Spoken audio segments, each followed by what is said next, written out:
Please let me see your ticket subs for the double-edged double bill. This week, Bruce Willis pets 12 monkeys and a Hudson hawk.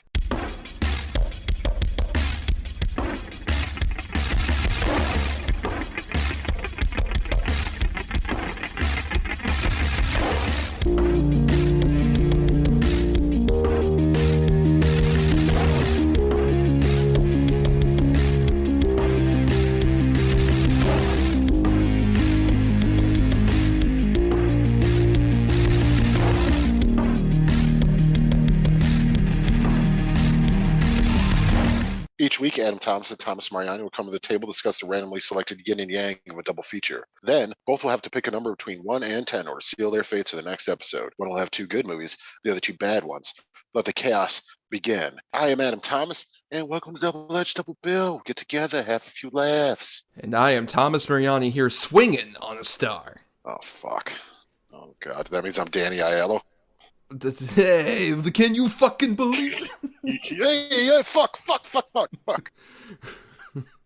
Now let's do something cartoony right after all that swearing. But welcome everybody, yes, to the Double Edge Double Bill, where every week Adam and I cover a double feature we pick at the end of the previous episode based around a certain topic, and we are here today for a bit of, an unfortunate reason given Bruce Willis is our subject for today.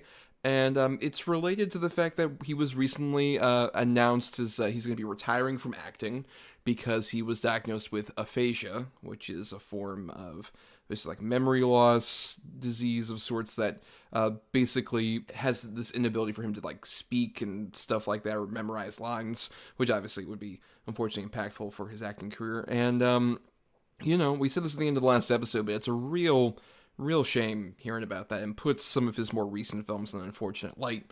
That it's just like this guy who was one of the most charismatic movie stars at a certain point. It's such a shame that it happened to him. Yeah. You never want to see someone go out on terms they can't control. And I mean, Bruce Willis is, definitely of my generation and even yours, one of the biggest movie stars of all time. I've made my cracks about his straight-to-DVD movies and stuff like that. I of course, in hindsight, you're like, oh, fuck. But then again, we didn't know. No. I do feel really bad for him and his family. And I just, of course, wish them all the best. And hopefully it's something that they are able to at least deal with so he's at least comfortable. Right, yeah, so of course, hope that him and his family have, like, the most comfortable retirement they could possibly have, given that unfortunate diagnosis. But we did want to definitely at least celebrate his career, and when we do this show, obviously, where we cover a good and a bad pick, we definitely are still overall celebrating a person we cover, especially even in this case, where it's just like, Bruce Willis, had such a fascinating career where he was mostly in comedic stuff, particularly, like, he got his big start with Moonlighting, the TV show, which I haven't seen much of except clips, but that was basically his big start. And then when he was cast in Die Hard, it felt like such a weird thing, apparently, at the time, which is like, oh wait, the guy from Moonlighting is an action star? How's this going to work at all? And his John McClane character has been cited as kind of like the beginning of the end for like the action hero of that 80s, which was more of like Arnold Schwarzenegger, Sylvester Stallone, people we've done episodes about, the whole, as I like to call them, of course, the Planet Hollywood trio. But that sort of like big muscle-bound guy that we would have gotten in like the previous like Terminator era and all this other stuff kind of stopped happening once Bruce Willis ended up being like, oh, he's like a normal guy trapped in the wrong situation at the wrong time, but gets out of it kind of thing that completely changed the action landscape in the 90s. Yeah, definitely. I mean, we still got, more of the Schwarzeneggers and more of the Stallones. Just Bruce Willis brought in another tangible option. And, I honestly think action movies are all the better for that. And because of that, I mean, the thing is, of course, you got to also give it up to Tiernan and Alan Rickman and everybody else who made Die Hard so successful. But, I mean, Bruce Willis really, just as an entity and as a person and as even someone with his height, stature, and everything else, really changed the game for what an attainable action hero could be. And I mean, that's why Die Hard is still such an important movie and still a great movie. I'd argue against some of those other action star movies, vehicles that we had in the 80s. Die Hard is one of the ones that still really, really holds up. Yeah, pretty much a perfect movie, honestly. And it's also so weird given like how massive a star he became. The first two Die Hard movies, and also around that same time he did the first two Look Who's Talking movies, which was the first point I probably saw him in, was like the fucking Look Who's Talking movies where he voices a baby. Combined, those four movies made $800 million fucking dollars at the box office in the late 80s, early 90s. That's insane. It's a pretty good chunk of change. Yeah, but what was the first thing you saw, Willis, and what was the first time you really caught your radar? Was it Die Hard or was it something else?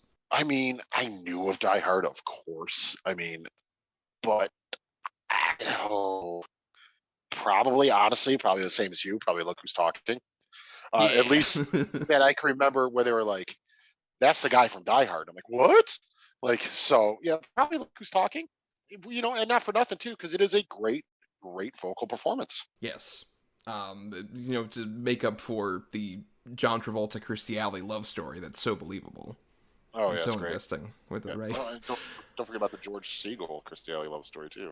Oh, that's true, right? Yes, that's the whole impetus. And then, of course, Look Who's Talking too, where it's like, oh, let's add Roseanne Barr. Oh yeah. Yes, but yeah, I would say it was probably Look Who's Talking, but then I definitely very quickly after that had seen like Die Hard or even one of the movies we're talking about today, basically those 90s era movies. And what was so interesting about Bruce Willis was like, despite the fact that he was technically more like attainable as an action star because he wasn't like the big buff Schwarzenegger guy, at the same time, he exuded such a confidence that you just rarely find in movie stars. Like in a modern landscape where like we don't really have as many like new movie stars, going back to like Willis and Die Hard, it's just like, oh, you immediately see like this is a persona being born, not just like John McClane the character who would go on his other Die Hard movies, but specifically that persona of the Bruce Willis guy where he's got his quips and stuff, but it feels so effortlessly charming that you're just like, man, this guy just, despite the fact that he feels like he could be real, also is so otherworldly at the same time.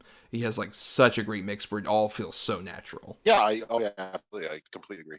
I think Bruce Willis is one of the, not the last, but one of the last like sort of homegrown. Let's make this guy a big fucking star. Let's put him out there for everyone to do it, and he had the capability to handle the weight.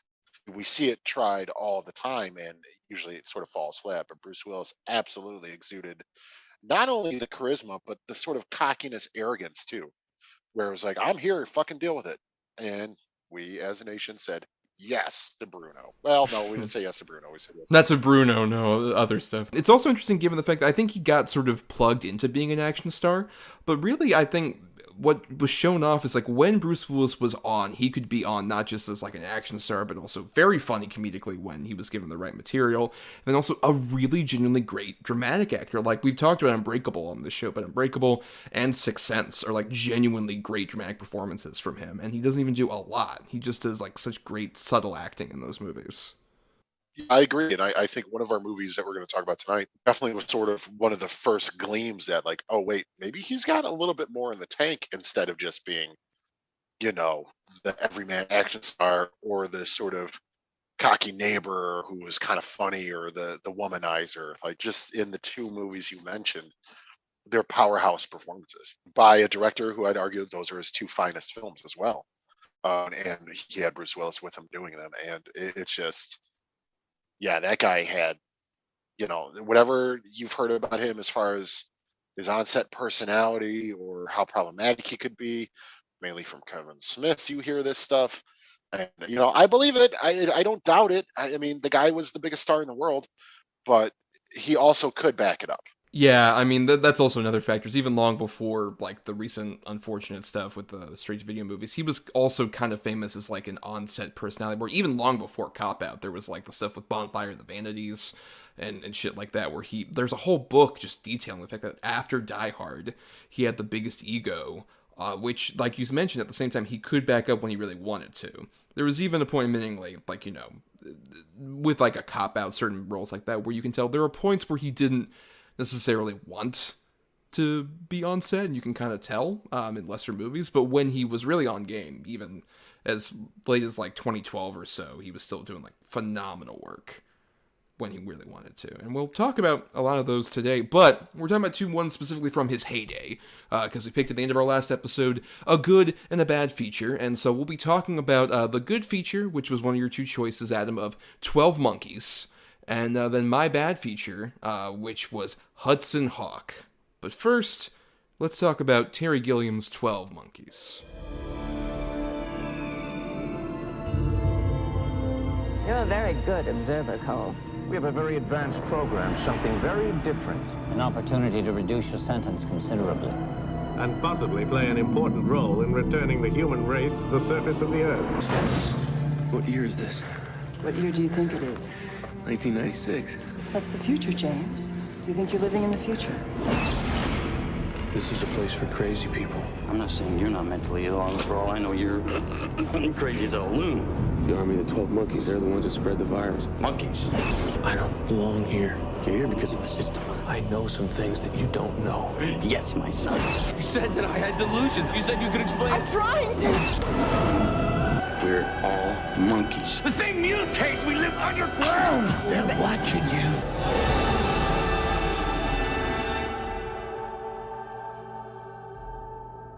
12 Monkeys came out December 29th, 1995, from director Terry Gilliam, who we've talked about on the show previously, from a script from the couple screenwriting duo of David and Jeanette Peoples, based on the French short film La Jetée, which I actually just watched for the first time. Are you aware of the source material and all that and what it is? Nope, not a bit. Well, it's basically this French short film that's only about 30 minutes long, but it details the basic structure of this entire story with the horrible event that happens at the beginning that gets everybody to go underground, and then they try and transport a guy to the future where he runs into this woman who he remembered from this horrible incident at an airport and all this other stuff. So it is the outline for this movie, basically, that they took a lot of elements from but added other flourishes, as Bruce Willis plays James Cole, who is this guy who is living in what seems to be the 2030s, I believe, after the world has been ravaged by a virus.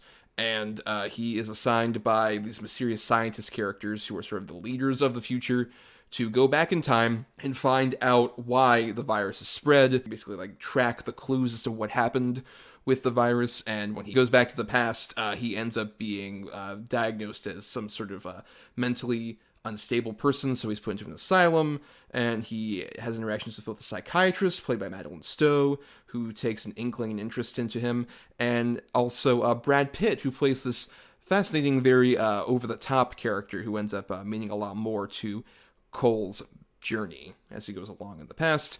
And Adam, this is one of your choices, and why did you think this was a good example of Willis in particular? Well, first of all, I want to say this might be my first, at least that I knew of, Gilliam film. There's something about this movie, when I first saw it, I was like, what is this? This is unlike anything I've ever seen. And a big part of that is Bruce Willis's performance. He is kind of unlike anything he's ever done before in this. He plays, incredibly vulnerable physically and sort of mentally. You don't know what's going on with him. He's sort of the unreliable narrator of the movie, and it's a fucking just a fantastic, fascinating performance. So not only do you get the times where he's just mentally self-destructing and is wounded and he's like an caged animal, but then you get the scenes with Madeline Stowe in the apartment where he protects her from the pimp, and he's genuinely terrifying.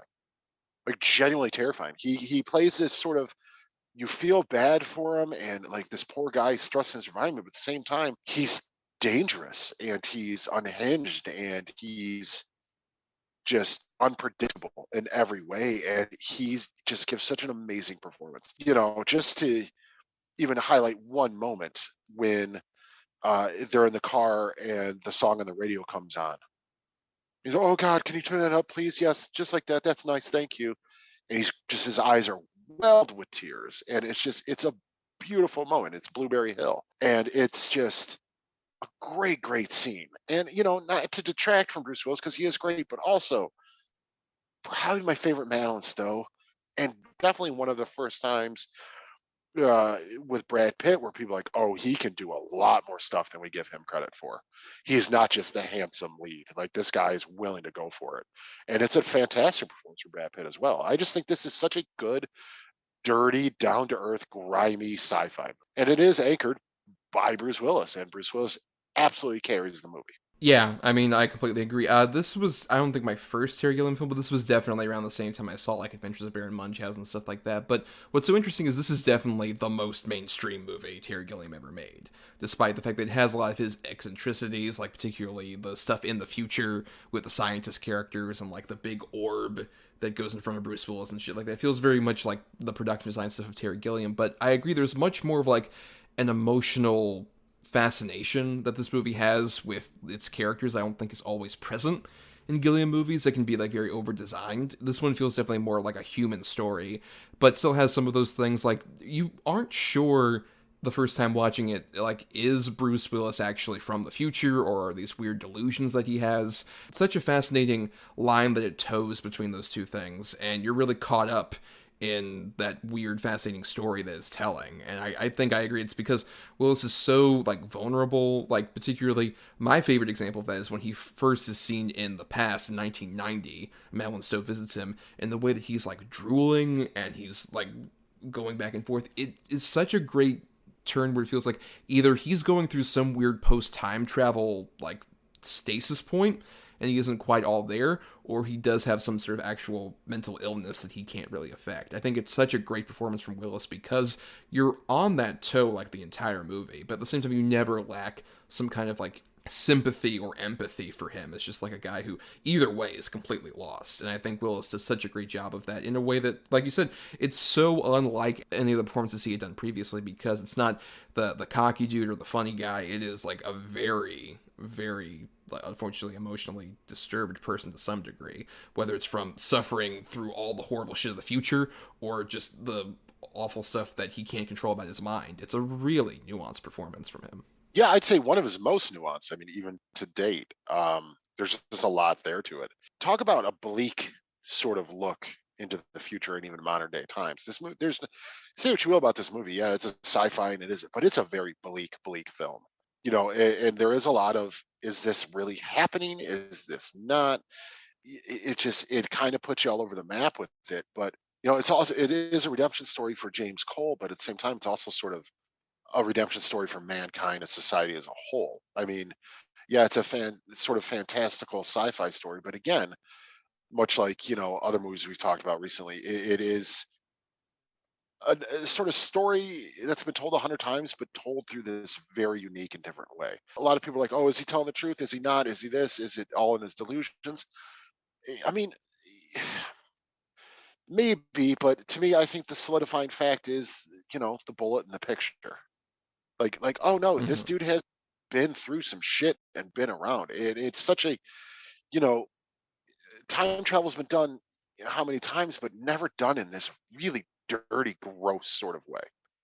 And it's such a weird view on what the future could be and what could potentially happen to mankind if something unpredicted like a virus, but if something unpredicted like a virus sort of took over, you know, what would ultimately happen to us? This is the first time I've watched it since COVID happened at all. Yeah. And yeah, it was a bit interesting. But to go to that, I love the depiction of the future where, like I said, there's some of that Gilliam style, but even just that whole sequence where he's going out into the abandoned New York City covered in snow. And he's in that, like, great suit that looks all weird, but also, like, when the animals show up and just seeing the ruins of society. It's such a great way of, like, doing something. We've seen that in other movies about, like, oh no, everything is gone here, but also introducing some of these location stuff to where, like, when he's walking around New York City near the end of the movie, it, like, really hits you, like, oh fuck, he's in this place again. And he's going around like this. And even when, like, I agree that, like, the bullet and some of the other stuff does confirm that he's from the future, but there is still so much ambiguity as it goes along about even, like, the ending. About, like, how much, like, oh, is this, like, an upsetting ending, or is this actually somewhat a hopeful ending? It leaves, like, enough ambiguity there to work, depending on how you think about it. But there's some other people, like you mentioned. Like, I agree, I think I love Madeline Stowe in this movie. I think she does a great job of at least hinting a lot of the fascination with Willis throughout all this, and the growing interest in, like, oh my god, maybe he is from the future, kind of, like, doubting herself about that. I will say my one issue with the movie is that they do try and make it a bit more of, like, a love story in a way that I don't think works particularly. Like, I wish they did not have the kiss that briefly happens there in the airport. 8,100,000%. Yes, thank you. Right, that's the one thing. Just like this could have worked so much better as just like there's a fascination, there is a love for him in terms of like, oh my god, I don't want you to be hurt because you're actually this person that's been traveling around. I can't see this happening to you. But the fact that they go full on with like the vertigo, like even implications of it, I just feel like it's not necessary and feels like I don't believe that she would go to that point of loving this guy after all this happened. No, me neither at all. And also I want to throw out there, playing kind of against type for him, just because of how his size and everything. But how good is David Morse in this? Oh my god! Well, that's what's so fascinating in contrast to like the Brad Pitt character, because Brad Pitt is this like very over the top manic character who's like you mentioned, like very different from like what he had done. Like this is not too long after like Thelma and Louise had come out, like when they cast him. But then interestingly, after this had been filmed, they had already had Legends of the Fall and also Seven had come out. Yeah, I want to say right before this was A River Runs Through It. Mm-hmm. I think was the big one right before this. So it was like, you see Brad Pitt in the previews, and he's got the contact in to give him the sort of off kilter eye, and he's going full 10 constantly this whole movie. Like Brad Pitt is just in it to win it, and it's crazy. I honestly think like this movie really sort of pushed him into the upper echelon of like, oh, we can cast him for other things. Right down to he got his first Oscar nomination for this movie for Best Supporting Actor. Deserved. Right, and it works so well because you think like, oh, is this actually a guy with some mental disorder? And is it like trying to almost make fun of him? There's a bit of that worry there. And then it's like, oh no, he's a rich asshole. Yeah, he's a spoiled fucking brat. Right, who is trying to just basically like cause chaos. Fuck over his father. Right, to fuck over his father. That's true. Christopher Plummer wonderfully playing a rich smarmy asshole, as he always did. So great at that.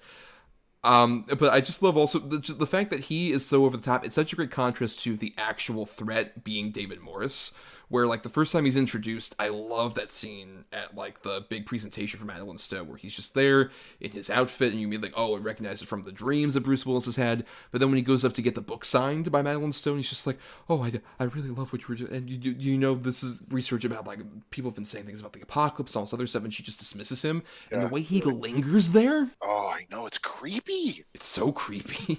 Yeah, perhaps you'd be interested in my own independent studies where I've learned that. And she's like, okay, thank you. It's cited other books.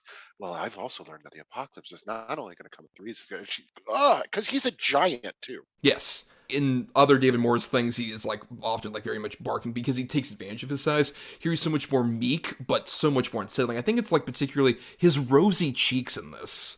Like he has like those like apple cheeks that are so unnerving when he's smiling. The red hair. Yes. And everything, the ponytail, like it's such a weird off-kilter look for him, and it works phenomenally. That's the one thing about this movie. I as I'm sure people have gleamed, I'm a big proponent on big, good ensemble films, and this movie has it's top-notch acting from top to bottom. I don't think there's a weak part in this movie. I think everybody is really on their game. I mean, it's kind of remarkable, especially in this type of movie, this weird movie. Even like I didn't recognize this until this watch. I'm like, oh my god, fucking Frank Gorshin is the main doctor at the asylum, the fucking Riddler himself. And he's great. He's like underplaying it. He's really good at it. Or like all of the different scientists in the future, they just picked like the perfect people to play. Like particularly Carol Florence is like the main one who shows up at the end of the movie as well. I just love like she immediately has this like demeanor of like, I am a bureaucratic asshole who just wants to keep my particular station of power, and you're threatening that by trying to do whatever the fuck you're doing in the future.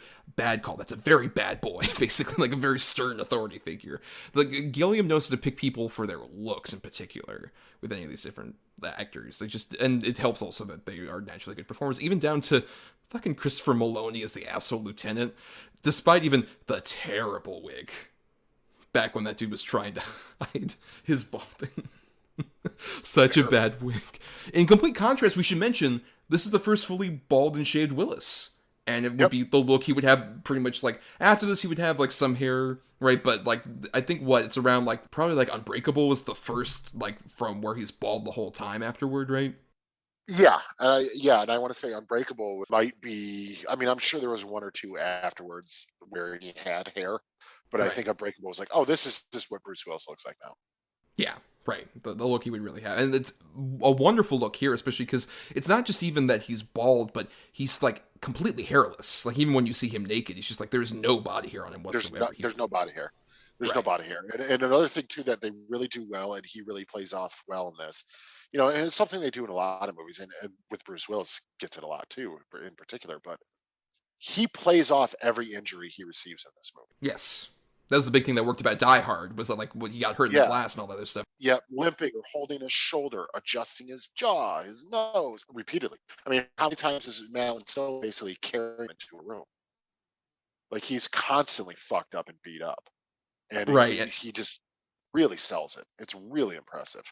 And the big strength is anytime it veers into almost what could be over-the-top action territory, it's unnerving, particularly for Madeline Stowe. Like the sequence where they go to the one like empty theater and the homeless guys try and jump him. And Yes. Bruce Willis like fucking murders that guy, and she's upset like, "Oh my god, what the fuck are you doing? This is terrible. Like this is horrible. What are you doing here? You've killed this man." Like they fully emphasize like, "Look, it's not pretty. He's Like, this is unhinged. not like Yeah, fun." he's No, unhinged, yeah. dude. Yeah. Well, like I said, when he cuts his own fucking teeth out in front of the pimp. Yeah. But that's a great know? shot too. The guy in the bathroom like, "What the fuck are you What the doing?" fuck is wrong with you, man? Like, yeah, dude. It's fucking violent and it's unnerving. But the thing that Gilliam does really well is in that scene, and either where he's beating up the homeless guy in particular, you don't really see the gore, the effect of it. You get the reaction of the other people, and it Right. sells it so much more. Right, particularly there's a bit when they're going around, he's like spitting up blood after that happens in New York, and everyone's like, "Ugh, Yeah. God."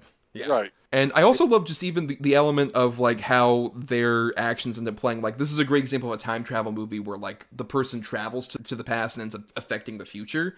It does such a great job of like putting those pieces into the puzzle perfectly, like the answering machine bit with Madeline great. Stowe. Yeah. Great bit. And even the realization where like he says the answering machine thing back to her, and it's like, oh my god, I affected all of this.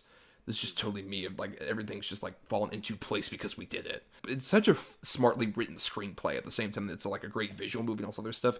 All of the pieces fit perfectly for like one of these time travel things, and it doesn't over-explain it either.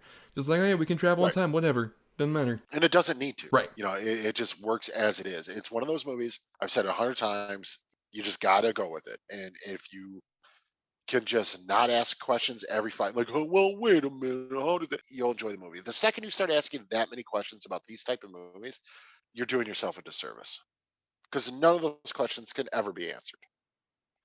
This type of movie, it can be answered in the context of the film, sure, and that's kind of what you got to go with. And I think this movie does it perfectly, where they give you absolutely enough. You don't need to see a schematic how things work or any of that. You just get the idea of the paranoia of it all, and sort of, oh my god, maybe this is my fault, or maybe that I'm crazy. Like it really really works. And I mean, it's so funny. I remember the trailer for this movie, and because they really lean on Brad Pitt for the trailer, and there's the great scene where Bruce Willis is at the big like banquet dinner or whatever, and he leaves, and it's Brad Pitt at the top of the stairs like, do you realize where he thinks he comes from? And that is still such an effective scene, because it's just Brad Pitt again going to the full 10 against almost like I said, a wounded animal or even a wounded child, Bruce Willis. And you got Brad Pitt, who is just fucking with him the whole time. Like I even forget oh, this is my good friend, and whatever fucking weird name he gives him. and he's like, no, fuck off. Constantly telling everybody, go fuck off. Like he's just, it's such a great little moment. And once again, making like Willis and Pitt such like fascinating characters where they're like so unreadable at times, of just like, where are we going with this, how's this going? Like particularly when we do, like, as it unravels with Brad Pitt, you are like, oh my god, is he gonna unleash the virus, what's gonna happen? And they pull that initial twist on you of like, oh, Christopher Plummer put himself out of the equation, so it's like, oh, I guess it's not gonna happen here, he was a red herring. But then it turns up actually affecting everything, because, oh, who do you give those codes to? Fucking David Morse, who's gonna go out and just spread them all over the place. It does such a great job with, like, once again, the kind of like back and forth, like, oh, is the future saved? Oh no, maybe it isn't. And then leading up to the ending, which is like, I love the use of like the dream sequences throughout of like Bruce Willis' younger self seeing the various different versions, and how it's like, oh, is it Brad Pitt actually, or is it David Morse that I saw got shot? Oh no, it's actually me. getting shot there. And then the scene on the plane, which is apparently a big controversial point with, like, Terry Gilliam in the studio. What is your interpretation of that particular scene where the one scientist meets David Morse on the plane? What do you think happens from there? I think that's ground zero. I think that's when the virus gets released. I think that's how it starts, and I think I honestly think it's that simple of an explanation. Because, see, I definitely thought that the first time I saw this, and then rewatching again, I just realized, oh, it can be that. Or it's also a thing of like, oh, actually Cole's mission was worth it because the scientist actually was able to find that specific pinpoint and go back and actually find a source for the virus so they could bring it back to the future for a cure. That's actually probably more accurate.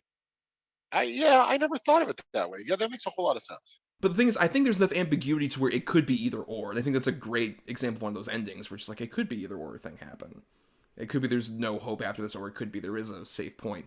I think the scene is written just vague enough. And there still is at the same time the element of like her saying insurance, like, oh, I'm in insurance, which could either be like, oh, she's actually a fraud from the past who wants to keep the future in this desolate time, you know, where she ends up being like this scientist who's like one of the main upper elite. Or it could be she's like disguising herself as an insurance agent. It could be either or. Yeah. God, look at you. Jeez, like you've seen the ending of 12 Monkeys Explained video. Like and subscribe. It's gonna be you like hold your cheeks like, oh, like so surprised. Thanks everybody, I really appreciate it. Subscribe to my Patreon and my Twitch streams that are right over here. Hey, by the way, have you guys heard of Blue Apron? It's really cool. Raid Shadow Legends, great game. You know, you can get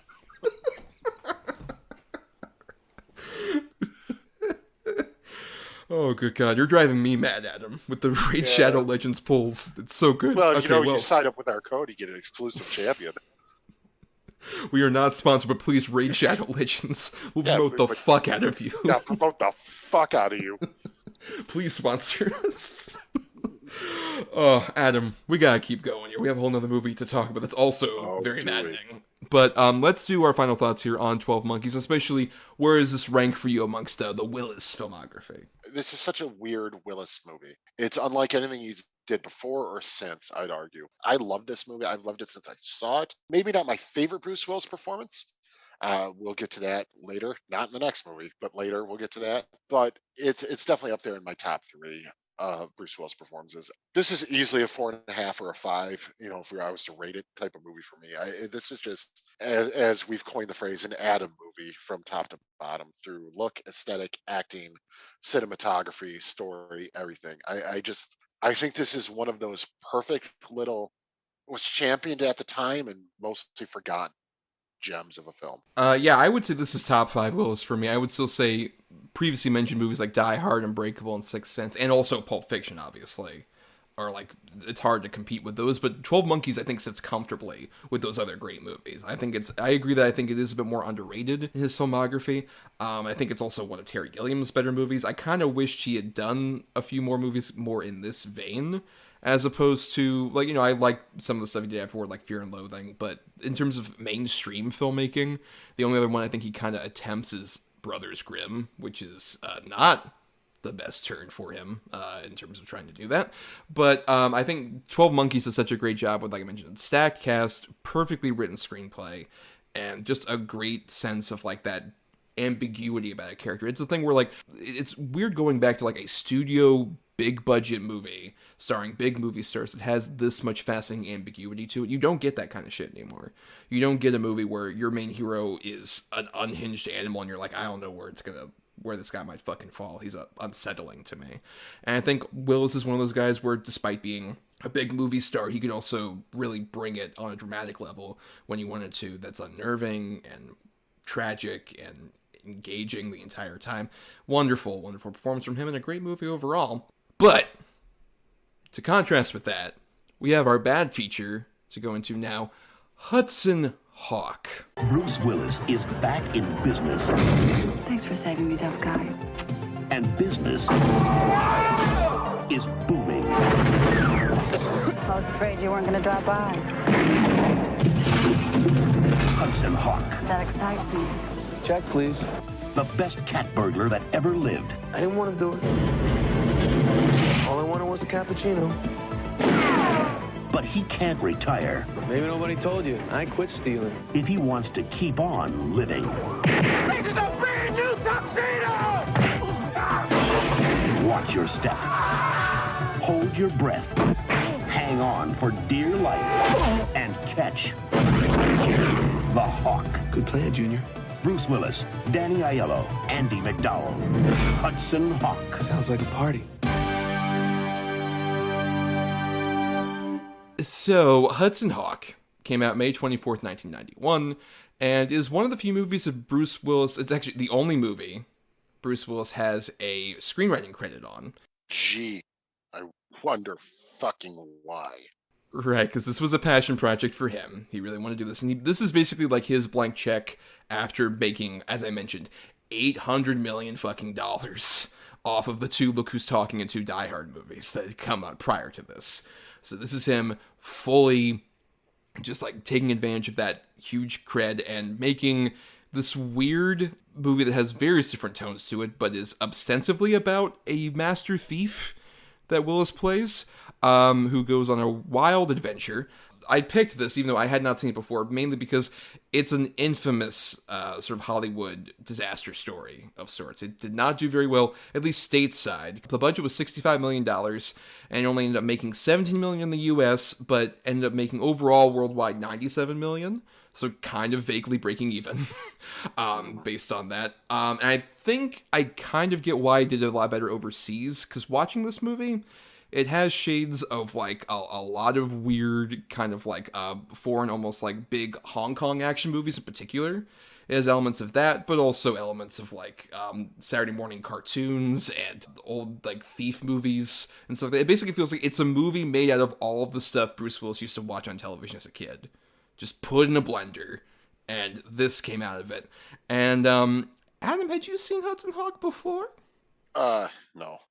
Yeah, it was one of those movies, again, its reputation was huge. I thought I knew what was in the film. I was completely fucking wrong. So no, I hadn't seen it before. So when it was chosen, that's why I was kind of like, oh, fuck.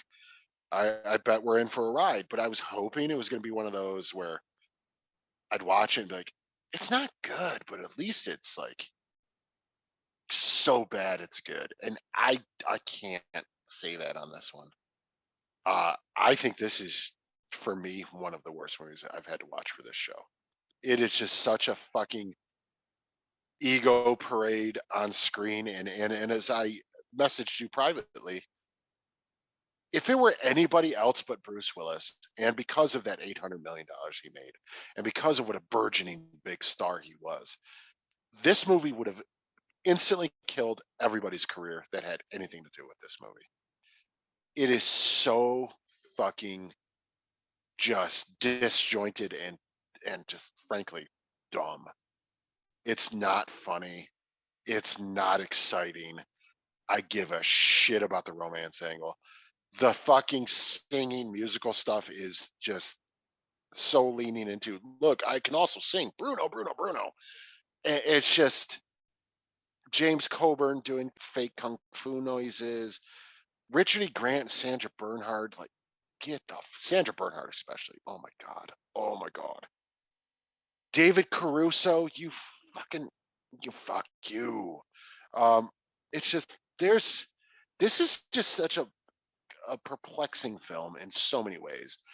Like, is he trying to make a slick jazz type movie? Is he trying to make this thief worldwide adventure movie? Is he trying to make a live action cartoon?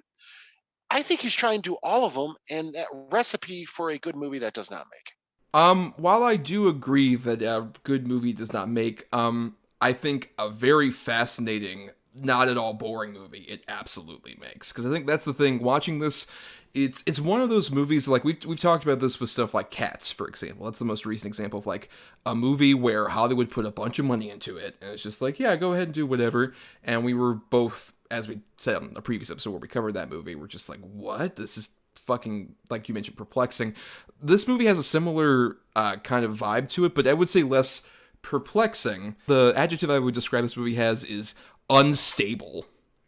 Like, throughout the entire movie, it is like breaking at the seams to a degree that I find so fascinating. Because it's like you mentioned, he's trying to do like, oh, is this a cartoon live action? Is this a thief movie?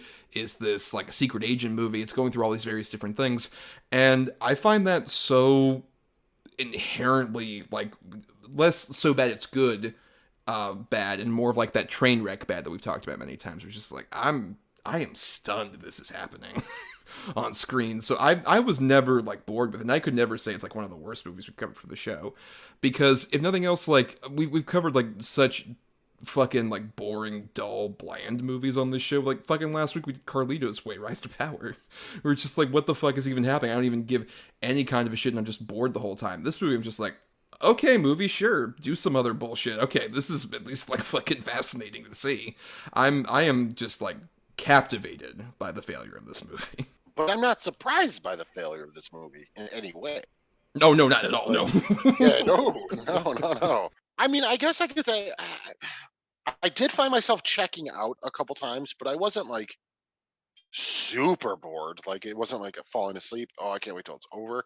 I definitely was wondering where the fuck this is going to go. It's just there's so much dumb shit in between trying to get it to where it's going. Like I don't care. I just, yeah, I don't know, man. Nah. I mean, look, I'm not invested in fucking the journey of Hudson Hawk necessarily. I think you are. I think you're dying for a sequel. I think you want the prequel to go. Well, on an unrelated note, check my change.org petition to get the sequel to Hudson Hawk. Shia LaBeouf and Hudson Hawk. Oh no, oh, no, I don't want that for a lot of Ezra Miller, Hudson Hawk. Anyways, well, I'll say this much: I think the movie had a major disservice with separating Danny Aiello and Bruce Willis like halfway through. I think, despite what you were talking about, like the fucking the big overlap, like musical number thing, where basically there's a point where him and Danny Aiello go and try and do a job at an auction house where they steal this horse statue. So like, oh, how do we steal it? Well, their technique is to sing a musical jazz standard and time it to the exact second, because Bruce Willis knows to the second how long these tracks fucking go. So they sing it to that letter so they can eventually rob and perfectly plot every single step around that, which makes absolutely no sense. But I think there's a weird brazenness to that, and like most of the stuff in this movie, where it just is like, yeah, we're gonna do that, and you're gonna fucking watch it, and it's just like, okay, sure, keep going. To like, this movie never stops. It is like about like an hour 35 minutes long, and there is no point where they pause to give you any kind of breath. Just like, oh, we're going to the next thing, fuck you, keep going. It's this weird stream of consciousness movie that just goes from one bizarre set piece to the next and just switches genre from like shot to shot. Just we'll go from like, oh, a big elaborate musical number heist sequence to a big like funny back and forth, but like, oh, hey, you're fat Danny Aiello, what are you talking about? Hey, what we're going back and forth, and then oh no, we have to literally drop Bruce Willis into a mob thing that happens where a guy gets horribly murdered in front of him in like gory detail. Like what? Yeah. What and here comes Frank Stallone. Yes, as one of the Mario brothers, which is a lot of Nintendo jokes because it's 1991 and that was a new thing. Yeah. But you don't find even that kind of like weird stream of consciousness at least fascinating at all, Adam? I mean, I find the whole movie fascinating. Mm-hmm. I find the whole idea behind this like fascinating, to where, you know, somebody can become such a big star that they're just kind of like given carte blanche to do whatever the fuck they want, and this is what you get. And he's such a big star that nobody at the studio or anything was like, wait a minute. Like, that's what's fascinating to me about this type of movie. And, you know, there's other movies like it too, to where they bankroll so much. I mean, obviously that doesn't happen anymore. I don't think we have that anymore, to where a certain personality can get a whole sort of project built around them and they have the say in how it works. I think that era's unless dead. they're like someone who's a bigger producer, like say Brad Pitt, who has his own fucking production company where he bankrolls shit. True, but even then, though, you know, when Brad Pitt does that, or even Tom Cruise does that with certain movies and stuff, you know, that aren't the Mission Impossible movies, the marketing behind them's never really there. You know, it's never pushed like it's going to be a big thing. It's almost like, all right, he's contracted to do 3 Mission Impossible movies, so we'll give him this. So he does it, but the studio never really feels behind it anymore. Where this, I remember the commercials for this movie. I remember the advertising for this movie. I remember this movie, the promotional posters where it was like Hudson Hawk and him swinging on the rope. Like this movie was a huge sort of like marketing thing. They really tried. They were also selling it as more of an action movie because he had come off of Die Hard. Like the trailer you all heard earlier in the episode is like, catch the hawk if you can. Yeah, It's just yeah. like- And there's he's like a trying to- couple like wisecracky bits like he does in Die Hard. It doesn't lean into the like, the like I said, the kung fu with James Coburn where he's slapping him repeatedly back and forth for like 3 minutes. or the villainous gang that's all named after different candy bars, like David Caruso, who you mentioned, who is mute for some reason, Andrew Bernarski, who's Butterfingers, who is the most incompetent CIA agent I've ever seen, or Lorraine Toussaint was the weird one as Almond Joy. I'm just like, what the fuck? That's Yeah, and then whoever crazy. Snickers was too. I've seen him in 100 things too. Don Harvey is his name. Yeah. It just, it's a fascinating movie, like I said, because it is full ego on display. This movie is Bruce Willis like, look how fucking cool I am. I can also sing. I'm into jazz music. Look at my earrings. I like cappuccino. I can be current.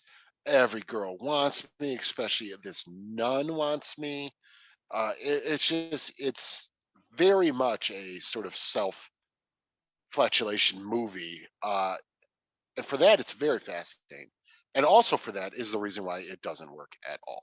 No, right. And you mentioned Nanny McDowell's character of the nun, who I will say, I think most of the other people in this movie are going brazenly for whatever they're going for. I don't think it really fits She doesn't conclusively. know what the hell she's doing. No, she looks kind of lost, and it's a shame because I like Nanny McDowell when she's able to be like kind of like a more natural, like involved person, like in Groundhog Day. She's so charming. Yeah, of course. Right, as opposed to here, she's just kind of like, I don't know, especially like considering the original choice for that role was Isabella Rossellini. Wait, makes way more sense. That makes more sense, but I don't think there would have been chemistry there either. I don't think there would have been necessarily chemistry, but she would have fit like this kind of zany, weird cartoon movie more. Right, as opposed to McDowell does. But I think Danny Aiello and Bruce Willis were like actual friends who like Bruce wanted to make a movie with him. And I think they have like a fun banter back and forth. I don't think the lines are that funny, but I think they're actually like very charming together. Even the swing on the star thing is like, it's nonsensical and it's bizarre. But at the same time, I think they're both very committed to that dumb bit of just like, let's sing while we make a fucking heist happen. Which makes no sense and ends up getting them immediately captured. But like that, and then later on when they're shooting that fucking weird grenade weapon and they're fucking singing side by side, it's just like, okay, they're fully going for it. Even like, you mentioned Richard E. Grant and Sandra Bernhardt. I agree that I don't like those villain characters necessarily, but I think they're going for it, which I think makes it much more interesting than I think it would have been in the hands of somebody who wasn't invested. I think they're going very over the top in a way that fits that movie. All right, I'll agree with you that in maybe another project, or even if this one was altered to it, I think we could have had something fun with the sort of a Bruce Willis, Danny Aiello, like buddy piece or whatever you want to call it. Because clearly, that's the one thing, they are having a good time. Whether it's nonsensical or not, they are having fun, and it's obvious. And I think they do have some sort of chemistry together. Just the dialogue's terrible, but still, whatever. So maybe if the movie was leaned a little bit more into that, instead of Danny Aiello, basically a third of the movie just becoming a recurring character here and there, it would have worked a little more. Yeah, Richard Grant. I always like Richard Grant. I mean, and he is going for it, and he is being silly and wacky. Sandra Bernhardt is just nails on a chalkboard for me. Always has been, even in this. She's trying. She is trying. I'll give you that, but she doesn't even have the ability to make it believable. I don't think anyone's interested in making this believable. No, not that. But I'm saying even somebody like like a Richard Grant or even a Danny Aiello, they got this script, they got the same bad dialogue, but at least they're trying. Even let's put it this way, they're more talented, I guess. To be just completely crude and sort of mean, they're more talented than Sandra Bernhardt. Sandra Bernhardt just does not have the chops to even make this terrible dialogue even somewhat work. It just is such a fucking crazy, bizarre passion project movie that I just let's put it this way: the reputation it has it earned, and I think it could garner even more imitation. It's such a crazy, weird movie if people would give it a chance. Right, yeah, but you're saying it's also one of the worst movies we've covered on the show. Because it's fucking terrible. I'd never watch it again. I mean, I don't know, because, like, I think when I think of, like, the worst ones done for the show, once again, I think it's just, like, more boring, bland things, as opposed to, like, at any second, we're gonna get something weird. Like, this movie starts off with fucking Leonardo da Vinci, like, making an alchemy machine. Yeah, the boring, bland ones don't even qualify for me for the worst of the show, because I don't remember them. Mm-hmm. I'm gonna remember Hudson Hawk. Yeah. I'm also gonna remember how fucking mad it made me feel. You know, like, if we really went into the worst one, like Chun-Li, Legend of Street Fighter would be in there. I don't remember a fucking thing about that movie. Mm-hmm. Not a thing. I know it was bad, but what are you going to say? But like Wired, I'll always remember. Hudson Hawk, I'm always going to remember. Oogie Loves, for better or fucking worse, I'll always remember.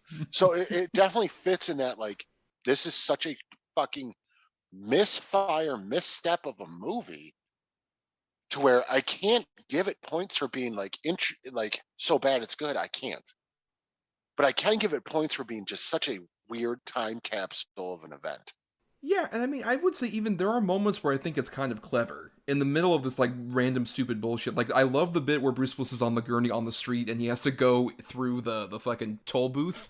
He's like, exact change! And he has to pull that out and throw it into the... I think that's the thing, is when a movie like this throws everything at the kitchen sink, I think it provides some fascinating, weird moments that are occasionally actually kind of clever. Like, I like the transitions that happen. Like, there's the point where after they jump from the first thing, Danny Aiello and Bruce Willis, the first heist, and they jump and immediately transitions into him dropping in literally into the fucking apartment of that one mobster guy. That's a great, weird, cartoonish transition. Or even like after the one heist that Bruce Willis does by himself and he jumps off the truck and he lands right in front of fucking Andy McDowell at the like outdoor restaurant or whatever. I think there's a lot of like clever, creative, weird shit that's going on. I don't think it all works together. I think it's a massive disaster of a movie. But at the same time, I think it has this like creative, earnest energy that makes it far better than like some of the really worst ones done for the show. Not good necessarily, but ambitious to a fascinating fault. You're writing fanfic about this right now, aren't you? Well, I mean, I had to put down all that erotic fanfiction I was doing about Carlito's Way.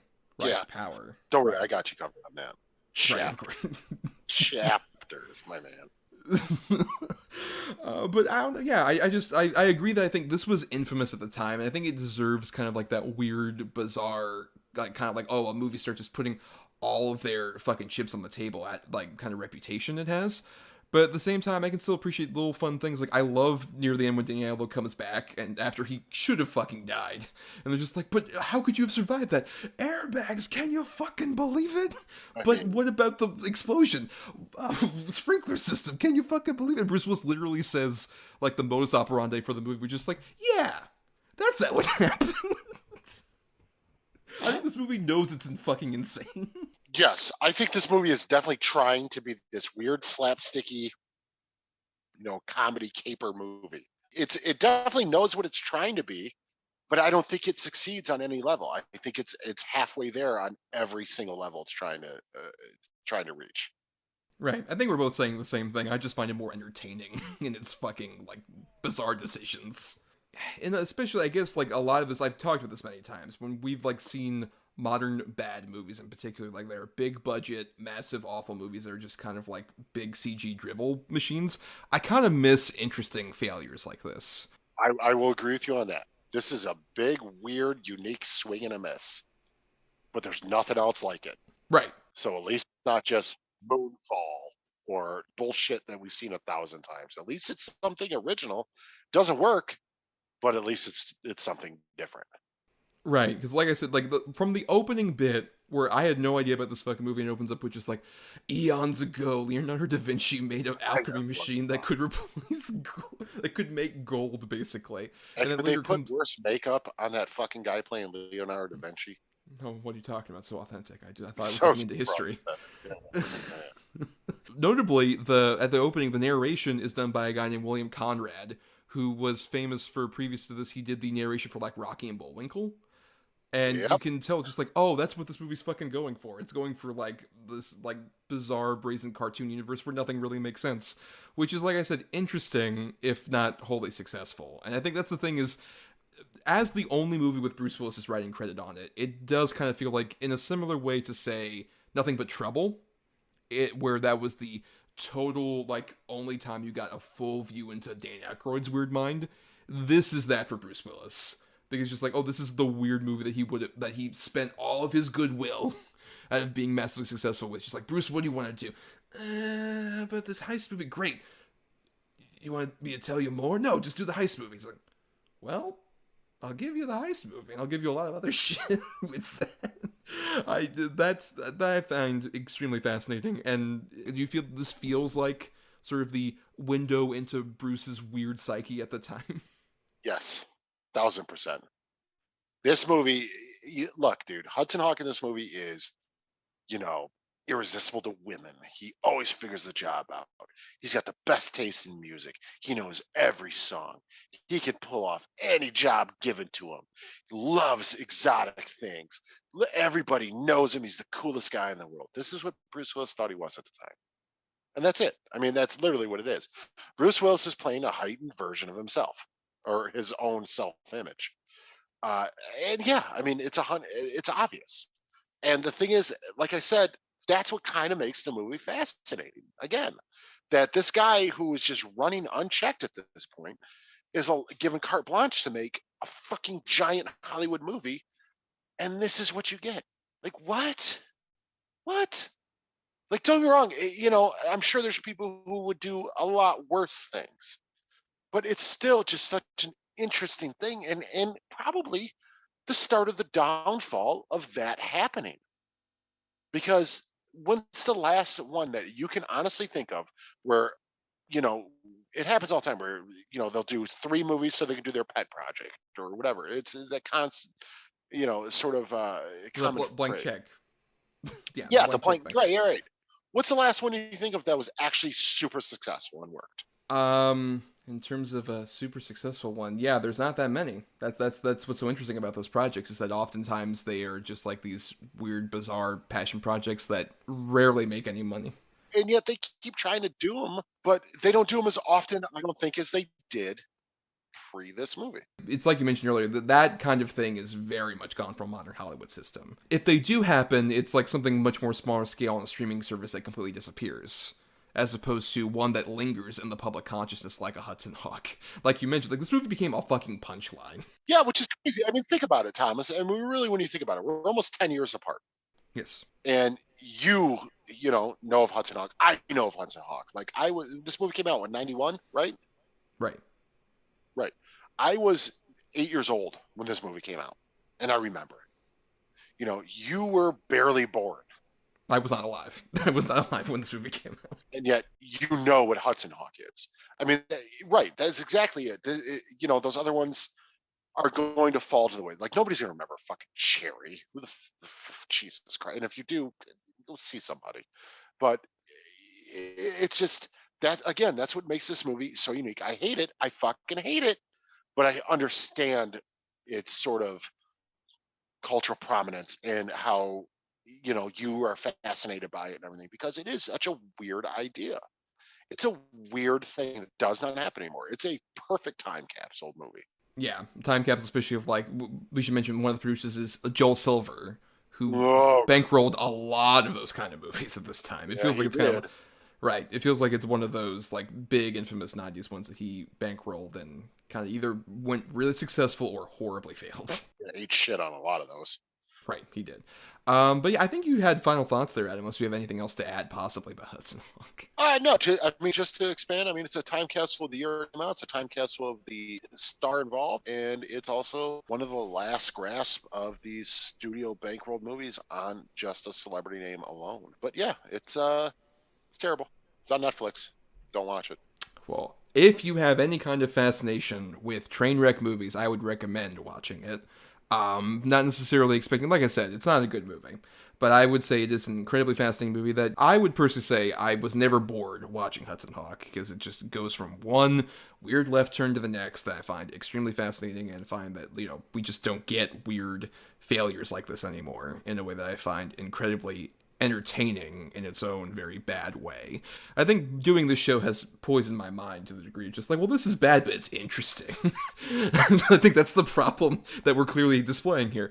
But I still find it, like, interesting. Nothing else for just the fact that Bruce Willis not only came up with this idea and was credited as a screenwriter on it, but would change things on set in a way that, like, most others, like, big stars would not be able to do. It's just like, yeah, let's have we do this and this thing. I think it's a movie that feels, once again, unstable. Like, at any point, this movie's gonna fucking completely fall apart and not even exist as a movie. The reels are gonna break on the projector, or your Netflix is gonna completely shut down while you're trying to watch it. But I find that kind of unstable filmmaking fascinating, if not once again, good. So I would say it's one of, not the worst bad movies we've done for the show, but one of the more interesting train wrecks we've ever covered on the show.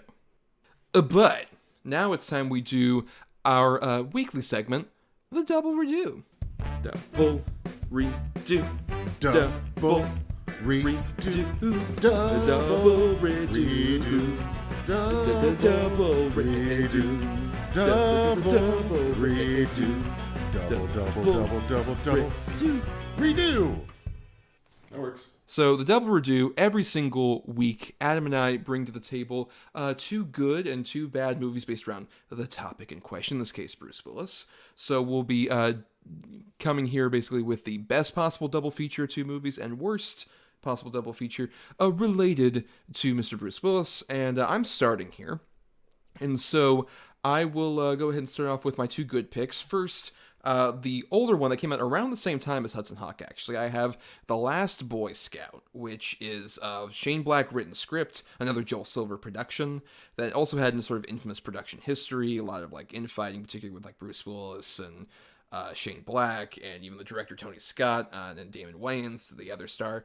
And it's basically the story about Bruce Willis plays this private detective who is trying to investigate about the murder of this woman, played by Halle Berry, that happens near the opening of the movie, and her boyfriend, who is this former famous football player, played by Damon Wayans, is along for the ride, is basically the buddy to Bruce Willis' detective character. And it's a very Shane Black script, lots of, like, funny back and forth between the 2 characters. There's many it's the early 90s. There's some jokes that haven't held up quite that well. They're a bit dated. But there still is, like, a great banter and also a very interesting story about basically, like, corruption of what would be the NFL. With like a lot of the backstory and a lot of the reveals that happen. It's an interesting story just about, like, professional sports, while at the same time being this great crime action movie with, like, it's so well shot by Tony Scott. It's a really fun, I think, another underrated one because it wasn't very successful when it came out. Kind of got lost in the shuffle between the second and third Die Hard movies for Bruce Willis. I think it's a really fun one. And then the more recent good one I have is from, I mentioned 2012 was like the last really great year for Willis in terms of his performances. With Looper was one of the ones that was really great. It's not my recommendation, though, because my other one is Moonrise Kingdom, the Wes Anderson movie, where it's a big ensemble cast, and it's basically about these 2 young kids in the 1960s and corresponding as pen pals, and then decide, we don't like our home life, so we're going to leave and run away together in this small island community. They've run away off into the, like, outstretches of the coasts of the island, and the entire community, which consists of a lot of familiar people to Wes Anderson movies like Edward Norton and Bill Murray and Frances McDormand, are all trying to search for him. And also the main sort of police island person on there, played by Bruce Willis. And it feels weird that he would be in a Wes Anderson movie. He doesn't feel like he'd be necessarily the top choice, but it is such a funny performance from Willis. It's probably his last really great comedy performance, I would say, with such, like, funny bits, like particularly when they find out that, like, one of the kids is in a foster parent situation, and they call the foster parents, who say, like, oh no, I don't think we're going to invite him back over here. I think the boy, he has a good heart, but I don't think he's going to be able to come back. And Bruce Willis is like, you're not going to invite him back? What the fuck am I supposed to do with that? And it's such a funny Bruce Willis delivery, and it's a great mix of, like, his over-the-top comedic moments, but overall it's very sedated, kind of, like, familiar to his, like, M. Night Shyamalan dramatic performances at the same time.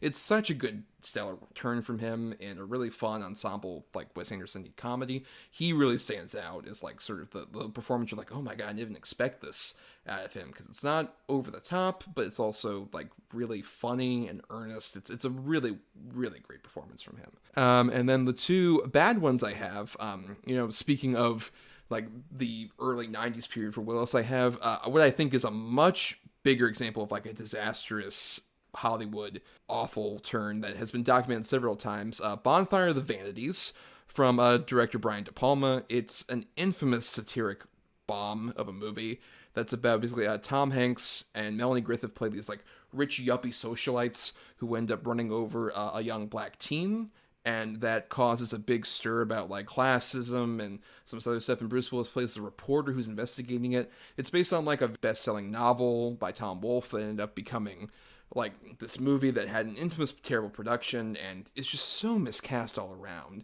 Like, getting Tom Hanks to play an unlikable yuppie character doesn't make any sense in 1990.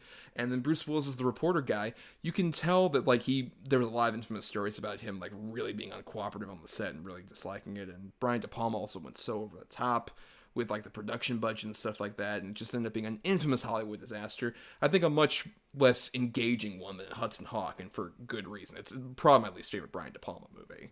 And then the other bad one I have is the one that I ended up vetoing, using my veto on finally, for last week of 16 Blocks, which I want to say that I don't think this is actually the worst possible Bruce Willis movie. Rewatching it, because I did right after we did the picking, I'm like, you know what, I should probably revisit this. I will say, I think there's a lot of good elements to it, where basically, if you don't know it, Bruce Willis plays this cop who is trying to he's assigned by his captain to take an inmate from 16 blocks from one prison to the courthouse so he can testify, and he ends up running into his former partner, who is also another big shot at the police department, played by David Morse, who we just talked about earlier, who ends up being a dirty cop, and he's trying to make sure that the person who has been incarcerated does not testify, so he end up ratting out his friend who killed a young black teen and all this other stuff. There's a lot of interesting elements to it. It's Richard Donner's last movie. I think he has some like solid directorial stuff there. I think David Morse and Bruce Willis are pretty good in it. I think there's a world where this movie could have worked, if not for, I think, the big problem that sinks this movie, so unfortunately. Mos Def, as he was known at the time, he's now known as Yazin Bey, is fucking awful in this movie. I would genuinely say his performance as the inmate who's being like led around by Bruce Willis is one of the most grating, awful performances I've seen in a movie. He does this stuttering that I think is unbearable to listen to, and he constantly just like fucks up, but not in the way where like, oh, he gets better by the end of the movie. Really, he's just like such an idiot who causes all the major problems of the fucking movie at every single turn. It's a poorly written character. It's a really bad performance from Yazin Bey. It's just like such a grating, awful turn that it just sinks a movie that could have been pretty fun into just like one of the like more like relatable, at least Bruce Willis performances at the beginning, when he's totally annoyed by this kid and doesn't want to deal with him. I wish he'd just like been true to form and just letting like, yeah, fuck this kid, just get him over 16 blocks and don't fucking talk to him anymore. It's such a grating, awful performance, and such a bummer, because there could have been a good movie in this, but I think that performance is deadly. And just one of the worst I've seen, especially in like one of these like buddy movies with like Bruce Willis. He's done that with so many other people. And I think that may be my least favorite in terms of just like an actual screen partner for Willis. It's a deadly, poisonous performance for that movie. Okay, so I have seen 2 of your 4. I have not seen Moonrise Kingdom. It is actually my one blank spot. Everybody tells me I need to. Your one blank spot for Wes Anderson, you mean? Yeah. Well, except for Friends Dispatch. I haven't watched that yet either. Okay. But now I'm a little bit more interested. You know, hear Bruce Willis doing more comedic stuff. Like, cool, I'll check it out. And then I've never saw Bonfire of the Vanities. I never had any interest in it. Kind of the same reason for Hudson Hawk, why I kind of avoided it, the reputation alone. It's something that I never was like, I'm curious to see why. And honestly, I don't think it's ever one that I'm going to go to and try to dissect and figure out what the problems are with it. I think it's pretty evident. Unless somebody picks it for the show at some point. Well, if you pick it within the next 3 weeks, then I'll have to watch it. But 16 blocks, yeah, I completely understand. I completely understand your issues with it. Yes, Yazin Bey, formerly known as Mostef, is fucking terrible in it. But I still think it's a pretty solid movie. Reminds me of like the old Clint Eastwood movie, The Gauntlet. I just think it's kind of fun, gritty, old school, you know, Bronson, Clint Eastwood type of movies. It just is unfortunate that the sort of buddy comedy aspect of it falls very, very flat. And Last Boy Scout, love Last Boy Scout. I'm not even going to sit here and try to pick it apart. I think Last Boy Scout is super fun. Is there faults in it? Sure, but other than that, who cares? It's great. It's such a silly, dirty Tony Scott action movie that I just love to death. Now, for my picks, I have the aforementioned Unbreakable. We've covered it on the show. We've mentioned it several times this episode alone.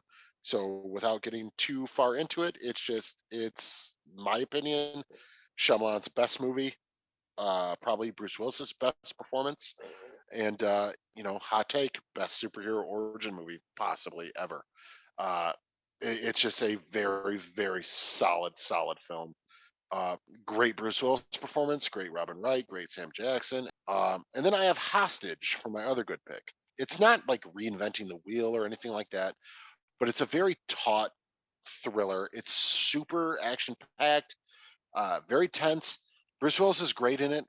Really good Ben Foster. He's terrifying in it. It's just a solid little movie. It's basically a cast of 5 to 10 people and all in one environment, and it's fun. It's nothing amazing, but for a nice little watch, if you haven't seen it before, I think you'll have a good time with it. And for my bad, I have The Surrogates, which is a sci-fi movie based on comic book. If you've seen Gamer or Gerard Butler, then you've kind of seen The Surrogates, or even some of like the new Matrix movie. Like it's just such a fucking cliche thing you've seen 1,000 times done to really kind of piss poor degree. Not a lot of story behind any character other than the bare minimum, like, oh, a husband loves his wife, was detective, did bad thing, trying to get back. Okay, we got it. All right, fine, great. And then I have what I think is one of the worst sort of family friendly movies. And I picked Disney's The Kid for this one. Terrible film.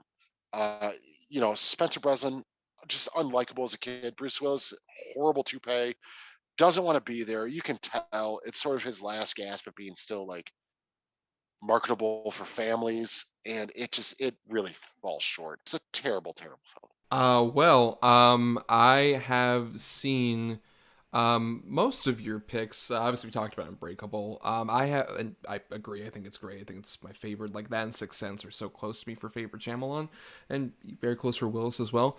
Hostage, I haven't seen. I hadn't heard that many good things about it, so I'm curious maybe to visit that at some point. Surrogates and The Kid are both great examples of movies I know I have seen, but I have very little memory of either of them. And the most interesting about Disney's The Kid is the fact that they have to legally call it Disney's The Kid because of like the copyright thing with the Chaplin movie.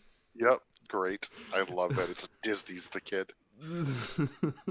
Legally, it's Disney's The Kid. Legally, Disney's The Kid. Surrogates, the only thing I really remember of that movie is there's a bit where Bruce Willis has like been separated from his wife after their kid died, and the way they portray that is through like him going into the kid's old room and finding the baseball glove because they played catch together. And that was like an early example of me being like, oh wow, they're doing this bit. I've seen this before in movies. This is like such a fucking dumb bit. It's like the most easy shorthand of like, how do we convey like there's a horrible tragedy. They can't play catch with this kid anymore. That's it. It was like hack Hollywood screenwriting bullshit to convey that. They used to have a catch. Oh, for sure. Yeah. Or there'll be a bike with a missing wheel rusting in the garage. Right. Yeah. And even like you didn't even mention much. I know there's like the sci-fi story where it's like people can basically like inhabit the they plug into a matrix of sorts and can plug into like robot versions of themselves. Like there's a version where Bruce Willis has hair and it's like the worst looking wig. Digitally de-aged Bruce Willis with a blonde wig. Right. It's really weird. And it's terrible. That's terrible. Pretty bad. But yeah, let's go ahead and just repeat our titles then for our double redo choices here in case anybody missed them. For my two good, I had Moonrise Kingdom and The Last Boy Scout. And then for my two bad, I had Bonfire of the Vanities and 16 Blocks. All right. For my two good, I had Unbreakable and Hostage. And for my bad, I had The Surrogates and Disney's The Kid. Yes, legally. Disney's The Kid. Legally. Don't come after me. Oh, again, those guys holding the chaplain rights are going to sue your fucking ass. Big news to them. We got the Raid Shadow Legends lawyers on our side now. Come at us, bro. The Raid Shadow Legends legal team will sue your ass into oblivion. But fuck you, we Disney. wanna... You're nothing compared to Raid Shadow Legends. Oh my god, well, we need to thank some people and get out of here. We need to thank Chris Oliver for the intro and outro music used in our show. Listen to more of his music at chrisoliver.bandcamp.com. Thanks to Christian Thorlally for our artwork. Follow him at Night of Water, that's night with a K, _of_water, for all of his great stuff on Twitter, where you can find a link tree for all his great artwork. And we also want to thank our supporters on Patreon. We call them edgelords. Over at patreon.com/DEDBpod, where for just $1 a month, you get access to special bonus episodes that we do, that's only patrons can hear. And also, you can vote in polls that determine like either certain movies we cover or even topics. And for May, we have a pretty interesting topic given it's the summer movie season. We're asking you all to vote between us either covering the highest grossing movies of all time, adjusted for inflation, or the biggest box office bombs of all time. So we can either, there are plenty of good and bad movies in either of those lists, and we're curious to hear which ones you want us to cover. Yeah, I know which kind of one I'm pulling for. And big box office bombs, I think would be more fun. But I also think that if we get the top rated ones and we could shit all over one somebody loves, that's always fun too. Adam loves destroying what you love. That's what he loves. Yeah, I'll tell you right now, Forrest Gump comes up. Maybe, that's one we've wanted to cover. It'll be fascinating. But for more of our antics, please follow us on Twitter and Facebook at DEDBpod. And also submit feedback to us, doubleedgedoublebill@gmail.com, all spelled out. Find more of me on Twitter and letterboxes at NotTheWho'sTommy. And I also do some writing at marianithomas.wordpress.com and at film-cred.com. You can find me on Twitter or Instagram at Atom or Adam. That's ATOM_OR_ADAM. Or you can also find me on Letterboxd at Schwanson, SCHWANDTSON. And for more of our audio antics, please follow us on places like Apple Podcasts, Stitcher, and any other place where you can find podcasts. If you're listening on Talk Film Society, why not listen to all the other great shows on the network? Or even dig into our archives on our Podbean main feed for like almost 200 episodes we did before we joined Talk Film Society. And if nothing else, if you can't support us on the Patreon, that's cool. Money can be tight. The completely free way, though, to help us out is to rate, review, or simply share the show around, because that gets us more visibility out there. Yeah, we really appreciate it. There's a guy I make fun of every week, Christian Alvarez, but fact of the matter is he is a patron and he does share a show, and I do really appreciate it. But honestly, Christian, buddy, we've had a couple conversations the last couple weeks. It's been really nice to talk about movies. And dude, from the heart of me, from the pit of my stomach, my soul, whatever you want to call it, I mean, honestly, bro, go fuck yourself. Oh, such a great gag. We love doing that. I mean, and it's time. You know what I mean? Everybody likes it. People respect it. They think it's good. It makes them want to contribute. to mock Christian Alvarez. Like, well, I could be like Christian Alvarez. He might mock me sometime. Yeah, you might tell me to go fuck myself. Oh, yes. It's a real honor. It's like Don Rickles. Zero fanfare involved, by the way. That's why Raid Shadow Legends is like, oh, they might make fun of us on the show. Yeah. We gotta sponsor them. Yeah, gotta give it an exclusive champion of 200 crystals. Raid Shadow Legends is the most funny fucking dumb internet thing that exists that somehow sponsors YouTube channels. It's so weird. It's so weird. Oh, well, Adam, we have to end this episode before we go too crazy here.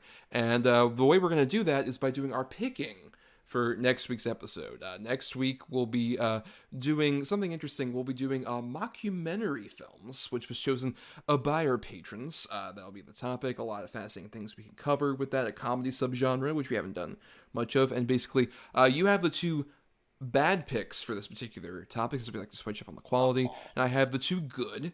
We pick a number between 1 and 10, and whatever that gets closest to of the other person's picks gets us our good and our bad feature for the week.